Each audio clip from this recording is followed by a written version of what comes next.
Grand Littoral TV, bonjour à toutes et à tous, bienvenue sur votre chaîne d'information régionale. Nous sommes le mardi 27 novembre. Comme toujours, on démarre par vos prévisions météo, avec encore un temps gris et froid prévu aujourd'hui. Beaucoup de nuages, la grisaille va dominer facilement cette journée. Il y a même des averses prévues en fin d'après-midi, en soirée. Attention également au vent, secteur sud-ouest, qui pourrait se renforcer. En fin de journée, du côté des températures, comptez 6 degrés à Boulogne et à Saint-Omer, 7 degrés cet après-midi donc pour les maximales à Dunkerque, Calais. Et au Touquet, les prévisions météo complètes après ce journal. Allez, tout d'abord, l'accord du Brexit a donc été validé ce dimanche entre le Royaume-Uni et les États membres de l'Union européenne. Dans la région, forcément sur la côte d'Opale, beaucoup se posent la question des conséquences avant tout économiques pour notre territoire, avec deux grands thèmes majeurs qui reviennent souvent, le tourisme et la pêche. On fait le point sur quelques éléments de réponse et le calendrier avec Corentin Escaillé et Marine Kijek. Ça y est, c'est signé. Les 27 dirigeants européens ont donné leur accord pour le divorce entre l'Union européenne et le Royaume-Uni. Un divorce qui devrait être effectif le 30 mars prochain, mais il y aura une période de transition durant laquelle le Royaume-Uni continuera à appliquer les normes européennes et les règles européennes. Le Royaume-Uni devra aussi s'acquitter d'une facture de 40 à 45 milliards d'euros.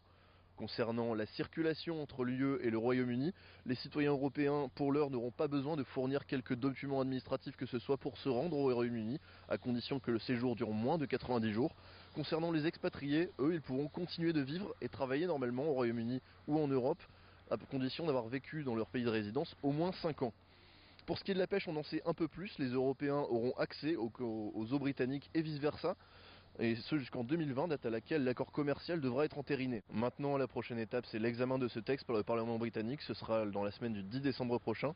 Si le texte est approuvé par le Parlement britannique, alors on se dirige vers une sortie en douceur du Royaume-Uni de l'Union européenne. Maintenant, la plupart des députés britanniques sont hostiles à ce texte, donc Theresa May, la première ministre britannique, devra convaincre dans l'autre camp afin de rallier certains députés à sa cause.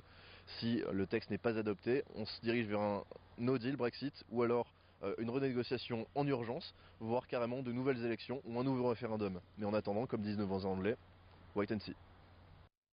Autre actualité, bien évidemment, depuis plus de 10 jours d'action, la mobilisation des Gilets jaunes, et particulièrement ici sur le littoral, d'ailleurs autour de Calais, de l'autoroute A16 et du centre commercial Cité Europe à Coquelles.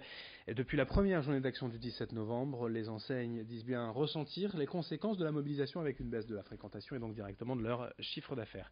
Ce qui en ce moment pourrait être particulièrement préjudiciable pour eux à l'approche des fêtes. La plupart des commerçants semblent quand même soutenir le fond, la cause des gilets jaunes, mais ils regrettent la manière, la forme et pensent que les blocages ne sont pas la meilleure forme d'expression. Hier, même si l'accès au centre commercial était plutôt aisé, il y avait moins de monde que l'an dernier à la même époque. Les clients ont peut-être peur des blocages. Explication, témoignage sur place au micro de Corentin Escaillé avec Marine Kijek. La plus grosse manifestation où on n'a pas pu accéder à la boutique puisque les deux accès pour venir à la cité étaient bloqués. Donc là, avec le samedi 17, j'ai une perte de chiffre d'affaires de 60% et là cette semaine j'ai perdu 35% par rapport à l'année dernière avec le Black Friday. Je pense que les clientes sont réticentes à venir, elles ont peur en voyant à la télévision, sur les réseaux sociaux ce qui peut se passer sur Calais, elles sont très réticentes à venir à la cité, ce que je peux comprendre, bien qu'il n'y ait plus rien. Allez, on passe à toute autre chose dans ce journal sur Grand Littoral TV. Réduire nos déchets, valoriser le recyclage et préserver l'environnement, c'est bien évidemment l'affaire de tous au quotidien.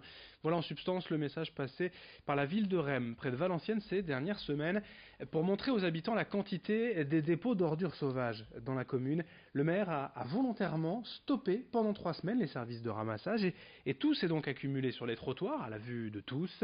Au terme de l'expérience, les éboueurs ont recueilli près de 20 mètres cubes de déchets, d'objets en tout genre, la plupart ayant pourtant vocation à être triés et recyclés. Tout était exposé sur la place. À Rheims, la déchetterie la plus proche n'est qu'à 1,5 km, à peine 5 minutes en voiture, et pourtant trop peu d'habitants ont le réflexe, voire même, il faut le dire, la volonté de faire l'effort. Et c'est un problème que l'on retrouve évidemment dans de nombreuses autres communes. Explication avec le maire de Rheims, au micro de Lucie Libert Constant. La population a plutôt bien accueilli cette démarche-là, mais aussi la population nous oblige à avoir un service public qui réponde à ces préoccupations et qui puisse apporter des solutions à ceux qui ne peuvent pas acheminer leurs déchets là où il faut. Mais ça n'excuse en rien les comportements incivils et déviants que nous avons pu constater ces 3 dernières semaines. Pour les personnes qui ne peuvent pas se déplacer, on travaille avec le syndicat intercommunal qui a la gestion de ces déchets-là et du ramassage, de revenir sur davantage de ramassage et au porte-à-porte. c'est-à-dire pour les personnes qui sont vraiment à mobilité réduite, qui ne peuvent pas se déplacer ou que c'est trop encombrant, comme on dit, sur un appel téléphonique, de pouvoir avoir un rendez-vous et qu'on vienne chercher chez eux ces déchets qui ne pourraient pas être acheminés par ses propres moyens. On continue ce journal plus près du littoral à Dunkerque avec la découverte d'une ressourcerie ouverte il y a peu à Petite-Sainte, baptisée Eco & Déco. Comme d'autres structures du même type, l'objectif ici c'est de retaper des vieux meubles afin de leur donner une nouvelle vie.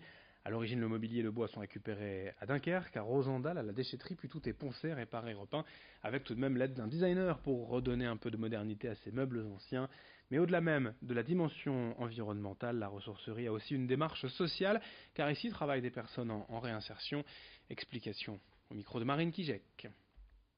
Personne n'est à l'abri de travailler dans un atelier chantier d'insertion parce que la vie nous fait pas de cadeaux, parce que un faux pas, on a fait une sortie de route.